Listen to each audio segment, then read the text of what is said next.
नवाब मलिकांना मोठा दिलासा मिळालेला आहे। सर्वोच्च न्यायालयाने आज नवाब मलिक यांचा वैद्यकीय जामीन कायमस्वरूपी मंजूर केलेला आहे। या प्रकरणी सर्वोच्च न्यायालयामध्ये जामीन अर्जाला विरोध न करण्याची भूमिका ईडीने घेतलेली होती।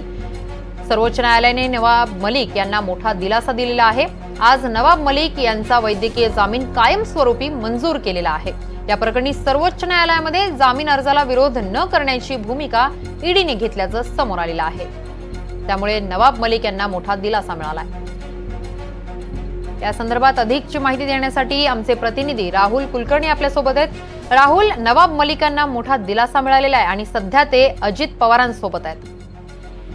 हो, साधारणपणे वर्षभरापूर्वी ज्यावेळेला त्यांना वैद्यकीय जामीन मंजूर केला होता त्यावेळेला त्यांचं एकच फुफ्फुस कार्यान्वित आहे आणि त्यांना वेगळ्या उपचाराची गरज आहे ह्या मुद्द्यावरती त्यांना जामीन मंजूर केला होता, परंतु तो कंडिशनल बेल होती।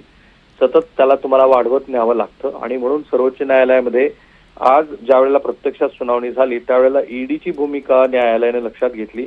ईडीनं नवाब मलिक यांना कायमस्वरूपी वैद्यकीय जामीन अर्ज की जो बॉम्बे हायकोर्टामध्ये त्यांचा कायमस्वरूपी जामीन अर्जाचा अर्ज प्रलंबित आहे तोपर्यंत द्यायला काहीही हरकत नाही अशा स्वरूपाची भूमिका घेतली आणि म्हणून सर्वोच्च न्यायालयानं इथून पुढे त्यांचा वैद्यकीय जामीन जो आहे तो कायमस्वरूपी मंजूर केला। म्हणजे नवाब मलिक यांना पुन्हा नव्याने वैद्यकीय ग्राउंडवरती येऊन मला जामीन द्या असं सर्वोच्च न्यायालयात म्हणण्याची गरज नाही। आता तो जो मुद्दा आहे की नवाब मलिक हे अजित पवार यांच्या बरोबर आहेत, तर विरोधकांची ह्या संदर्भातली भूमिका वेळोवेळी लोकांसमोर आलेलीच आहे। त्यांचं असं म्हणणं आहे की वेगवेगळ्या संस्थांचा गैरवापर केला जातो आहे आणि मग तो न्यायालयामध्ये पण जामीन घेताना दिसतो आणि बाहेर पण कारवाईच्या वेळेला दिसतो। पण इथे आपण वैद्यकीय पातळीवरती बघितलं तर त्यांचं एकच फुफ्फुस काम करतं आहे हे न्यायालयाने यापूर्वीच मान्य केलेलं आहे।